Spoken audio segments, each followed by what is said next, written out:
Okay, so we are now thoroughly under the bus. We have been thrown under the bus. The election has been stolen. And now we are in a situation where we have to decide what to do about it. Now, the left, low IQ bunch that they are, tends to light fires and block streets and do all kinds of crazy over-the-top stuff, but the right have a little more brain power going, and we can take action in more subtle ways. Basically, the whole system does not support us anymore. It throws us under the bus whenever is convenient, and basically, especially if you're like a European descended male, you're on the bottom of the list. But conservatively, basically, the people that they have thrown under the bus are the people they depend on to keep the wheels of civilization turning. Now, if I were still working my mechanic job, I would immediately, in subtle ways, without really being obvious, I would drop to about 50% of my usual efficiency, and I would, and in many, many subtle little ways, I would apply my efforts to hamper the system rather than help the system. The system does not support us. The system hates us. So why should I give my best work to the system? So you'd be amazed by how much damage a highly trained diesel mechanic can do to make vehicles just die on the road and intermittently die and then restart and then die again. And it all comes down to like a little bit of a small loose wire somewhere, especially in coastal areas where there's like sea salt in the air. All it takes is just a couple of little razor cuts in the insulation of these wires, and 8 months later, the wire has corroded on the inside to the point where when the vehicle is still, everything works great, but the wire is only connected by corrosion insulation within the wiring insulation. So basically, as the vehicle runs, though, the vibrations cause that connection to like intermittently open, and then things start breaking and failing intermittently. And it's enough to drive a mechanic insane. And in many, many subtle ways, I suspect, going forward, we're going to see things like that. We're going to see men who used to pride themselves on quality of their work will no longer have a reason to be proud of doing good work. And we will actually start having pride in destroying the system, and it's going to be very interesting. So basically, in thousands of tiny little ways, a guy who's especially working in the infrastructure like transportation, water, sewer, electrical, we will in very many thousands of subtle ways every day we can slow the system down and hamper the system, and without even it being obvious. And the result will be everything that the feds try to do, and even state and local governments that don't support us, everything that they try to do will be more expensive, more failure prone, and the repairs and the maintenance that is done will not be done genuinely, and it will just be we will suddenly become just as lame and useless as all their diversity hires that we generally make up for in our abilities for their pathetic diversity hire lack of ability. So yeah, going forward, man, I almost wish I was still working. In many subtle ways, we can resist without making it look obvious, but everything is going to be harder and more expensive for the feds to do. So that is, I think that is my go-to solution. It's not a solution, but it helps for what has been done to the country. So, because this is no longer our country, it belongs now to the banker elite who have bamboozled the left into thinking that they are on their side, and they will soon learn that they are not. So yeah, basically what I would suggest, especially if you work in infrastructure, just don't push the system.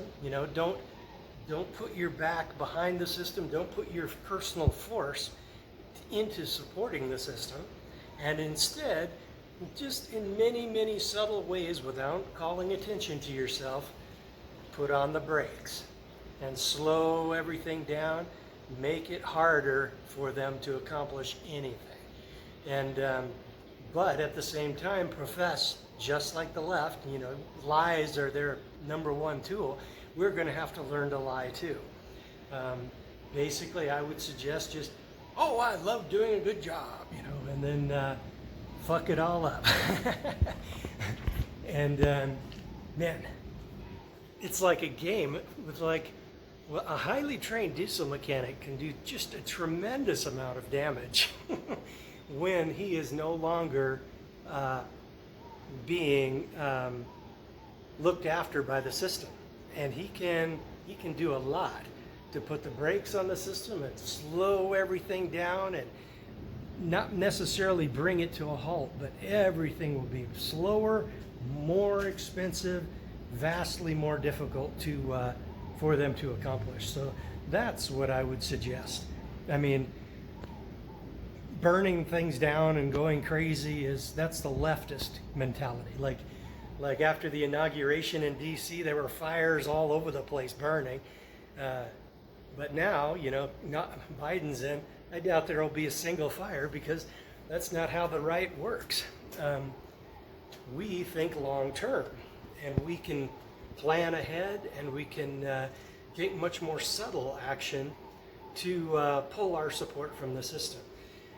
And at the same time, man, if you haven't gotten into Bitcoin yet, I don't know what's wrong with you. Just recently, there was a gym in I can't remember where. It's on the East Coast somewhere. They opened up and they basically had all of their.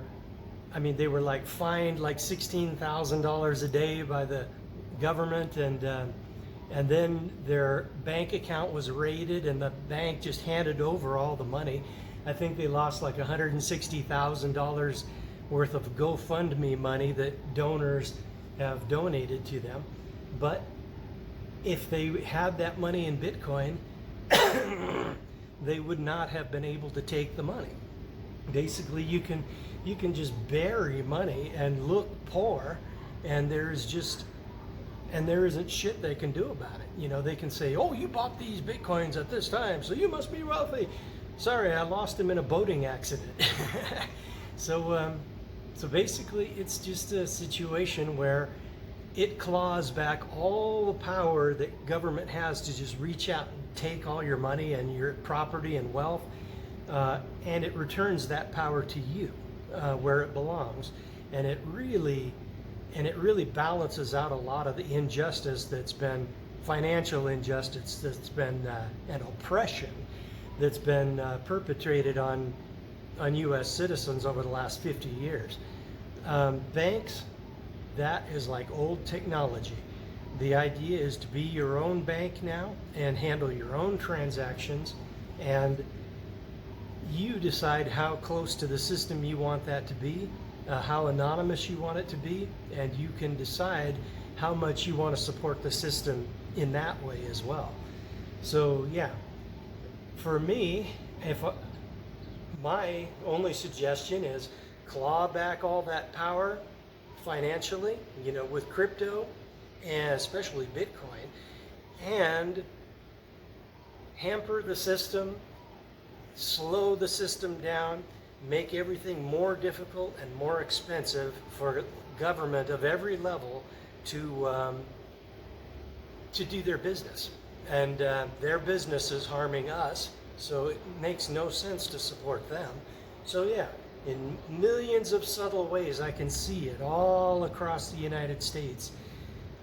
Blue-collar guys are going to have a moment of clarity, and they are going to look at the job that they're doing and realize they see something that is going to cause a failure next week or 2 weeks from now, and they're going to say, well, should I fix this now or let it go?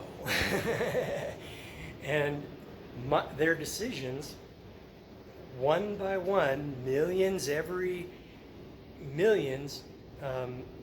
probably every week, we're going to be gradually looking at it and saying, no, let it fail.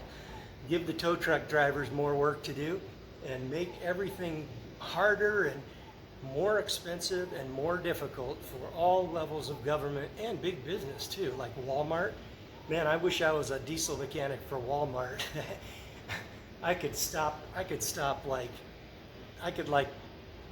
Personally, I could stop many of their trucks from rolling, and basically just without even looking like I'm doing anything but a great job. So yeah, good times. The society that has just thrown us under the bus depends on our goodwill, and they have wrecked it. They no longer have our goodwill. So now they are, if they think they're going to get our best work now, they're nuts. So yeah, that's my response. I'm not going to be running around and burning things down and screaming and yelling, because if I go to jail, no governor's going to let me out. I'll be in there for a long time. So although with the leftists, they do it, they get let out easily. The law is now has a double standard against people like you and me. So the only way to strike back is to strike back with subtlety and finesse, and by withdrawing our massive creativity and power and problem-solving ability. We can take all of that back and then just kind of coast. And then when we see something that could go a little bit wrong, well, we don't fix it, and maybe we even help it along a little bit. So that is my response to what is happening. Because when we resist, it's got to be covertly, or you will be behind bars. That's about all I got for you. Later.